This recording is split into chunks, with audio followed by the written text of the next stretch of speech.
What's up, guys? Cheapies, aka Noah, back today to bring another video. This time we're doing the May sneaker releases. This one actually has some decent stuff, but like there's more stuff than I wrote originally on this list. There's just some stuff I felt more was like general release kind of stuff, a lot of dunks I didn't feel like covering, and then there's just some pretty decent stuff. There's a few good collabs too. So May hopefully turns out to be a better month than I originally thought when I was writing everything down, but it's pretty good. So let's get into the sneakers. All right, to be honest, I actually kind of thought April had 31 days, so this video is a day late. So the first sneaker actually came out yesterday, but I think there may be more of a general or wider release on it. But it's a Nike Kobe 6 Pro Tro Mambacita. It's gonna retail for $180. It's a sneakers exclusive access to celebrate Gigi Bryant's 16th, what would have been her 16th birthday. It's actually the first sneaker since they renewed like their contract. The Kobe estate renewed their contract with Nike. All profits for this will be donated to the Mamba and Mambacita Sports Foundation. So Nike's doing a good cause for this. Probably a thing they negotiated originally when they renegotiated their contract. It's a cool sneaker. Definitely if you're into the Kobe 6s, it's one of the latest ones to release. There hasn't been anything in a long time because of the negotiations between Nike and the Kobe estate. So one to pick up. I imagine there will be a wider release here in the future, but if there's not, I imagine this one sells for a decent amount, but hopefully it doesn't sell for too much because like I said, all profits were going to Kobe's Sports Foundation. So definitely a cool thing that Nike and Kobe Bryant's estate are doing. Then we're jumping to the third. We have the Jordan 1 Stash. It's going to retail for $175. It's actually going to be a full nylon construction. So I actually have a full nylon Jordan 1 that I haven't worn in a while. But this one looks like it's more like utility based. There is like a pocket right on where the Nike swoosh is on the outsides. And then it's got that like fanny pack looking thing on the back of it. So if you're into that look, I don't think it, I mean, it's probably going to sell out just because it does, but I don't think it'll resell for too much. If you're into something that maybe you can wear hiking or something like that, have some extra storage, I honestly don't know what you'd really throw into that, but there's probably something someone can figure out to throw into that and for it to be useful. Plus, it's full nylon, so it's not like it's going to get too dirty, easy to clean. It's probably going to wear pretty easily. So it's not terrible. Colors aren't bad. It's pretty basic, but I definitely won't be picking it up. Then on the 5th, we actually have like 7 sneakers. 4 of them are the same thing, just the same colorway, and the other 3 are very similar too. It's the Nike Dunks. For the first ones, there's 2 women's releases. It's the Pink Prime Dunk High. It's going to retail for $115. It's like a hot pink and white colorway. If you're into something like that, I don't really know too much about Dunk Highs. I don't have any, but if you're into something like that, then cool one to pick up if you want something hot pink. And then there's the Dunk Low Next Nature, which is going to be like a panda colorway. It's going to retail for $105. It's more of a sustainable Dunk Low according to Nike, but basically it's the same thing as a panda with some more sustainable material. So again, not bad. Definitely if you want to try to pick up some pandas, but you want to do something that's better for nature, then a good one to pick up. And then the men's release for the Dunk Lows, it's going to be a Dunk Low Court Purple. It's going to retail for $100. It's just white and Court Purple. I actually like it, but I don't think I'll be picking it up because I already have the pandas. I mean, same color blocking, just with purple instead of black. So a little harder to wear, especially if you want to wear it every day like you would the pandas. So a bunch of Dunk Lows coming out. There's more this month. I'm not going to be covering anything else just because I think these are some of the better ones, the more like general release kind of sneakers. Then also on the 5th, we have the Ami Leon Dior New Balance 650. It's going to retail for $160. There's going to be 4 colorways for it. It's the silver, red, green, and navy. This is going to be the wider release. There was a release at the end of April on the website for Ami Leon Dior. I don't know if I'm saying that right. I don't speak French. And then this one's going to be on newbalance.com. So the much wider release. It looks like a high top 550. I really like the 550. There was exactly the same collab, same colorways and everything on the 550 not too long ago. I think it's a pretty solid sneaker. So if you're into the 650, a more high top look of the 550, definitely one to pick up. I like the sneaker in general, just a clean looking sneaker and some decent colorways. And then next up on the 7th, one I actually thought I covered forever ago, and I realized I did. It's a Jordan 9 Chili Red. It's going to retail for $200. This is going to be released in men's and grade school sizing.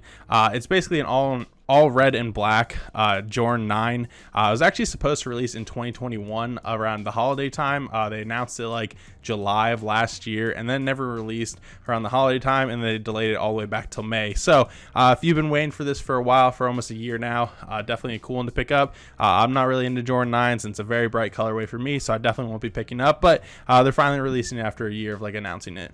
Also on the 7th, we have the Yeezy 450 Sulfur. It's going to retail for $200. It's a Sulfur colorway of the 450. If you're into the 450, maybe another one to pick up to add to your collection. But again, I don't really think this is a good looking sneaker. I just feel like I have to mention most Yeezys because they always sell out, and the resale I think is all right. But there's better colorways of the 450 if you were looking into picking up a 450. But if you're into like the more yellower resin looking colorway, then I guess you can pick this one up and add it to your collection. Next up on the 10th, we have the Jordan 1 Zoom CMFT in the multicolor colorway. I don't know exactly what they're going to call it. It didn't have a name on Sneaker News where I usually get all of my stuff for this. It's going to retail for $140. It's basically the Zoom CMFT of the Jordan 1 is a more comfortable version. I think there's a Zoom like air unit in the actual sneaker that makes it a little more comfortable. I don't actually have any, but they're also a lot cheaper. But they're not like all leather like a lot of the Jordan 1s are. There's a lot of multicolor accents on this one that I think look pretty cool. If they're on more of a normal Jordan 1, then I think it would be all right. But all the accents are in suede, and then the white is all leather. So I think it's all right. I don't really know too much about the Zoom CMFT, but if you're in something that with a little more color and you don't want to spend the full Jordan 1 price, then not a bad one to pick up. Then we have on the 11th, the Jordan 6 Midnight Navy. It's going to retail for $200. It's going to be released in full family sizing. There was actually the original release of this was in 2000. I don't know if there was another release since then. I think it's a pretty clean colorway. It's mostly white with a lot of midnight navy accents. I actually really like the midnight navy accents. I don't know if I'll be picking it up. I don't really have any 6s. Don't know if I would wear 6s. I feel like they would be a little big on my feet. I wear a size 13 to begin with, so any Jordan is really big on my feet to begin with. But anything that is more of a higher top one definitely is going to be something different for me. So I think it's a really cool sneaker. If you're into the colorway or in Jordan 6s, definitely a clean one to pick up. I feel like it should be pretty easy. There probably is going to be a ton of these, but a really nice colorway, and I think it's a good one. Now on the 13th, we have probably my favorite release maybe in a while. It's the Amamaniere Jordan 2. I actually think I've mentioned it last month, but it is officially confirmed for the 13th. It's going to retail for $225. Like I said, this is the official release date. Everyone has confirmed it. It's probably going to have two releases, one on Amamaniere, I don't know, their website probably, and then probably one on sneakers a little bit later. So the actual release on Amamaniere is going to be on the 13th. So definitely check that one out if you're trying to pick these up. Like I said last month, it's a very similar colorway to what they've been doing on the Jordan 1 and the Jordan 3. They should have done the 1, 2, and 3 in order, but now they're on the 2, and it's the last of the 3. I think it's a really clean sneaker. I don't have any Jordan 2s. I think this is one of the better Jordan 2s that I've seen in a long time. So definitely going to try to pick this one up. Hopefully I cop it. Probably won't because I haven't gotten anything like crazy in a while, but definitely a clean sneaker and definitely one I'm going to be trying for. Next up on the 14th, we have the Yeezy 500 in the Granite colorway. It's going to retail for $210. The Granite colorway looks very similar to a lot of the other 500 colorways where it's like more neutral and brown. So if you're into one and looking for one to pick up for $210, which I think is $10 more than they used to be, but it's a Yeezy 500. The Yeezy 500s are pretty nice. If you want one that's more of a brown colorway, obviously a little different than probably one they released in the past, but another just decent Yeezy, nothing too crazy, and it definitely will sell out because all Yeezys do. Then on the 16th, we have more Yeezys. These are actually some Yeezy Slides. I feel like they're definitely pushing Yeezy Slides. Obviously, it's about to be summer, and I feel like they've restocked the same ones over and over again, which is really impressive because I can't hit on a single one. I usually enter most of these raffles.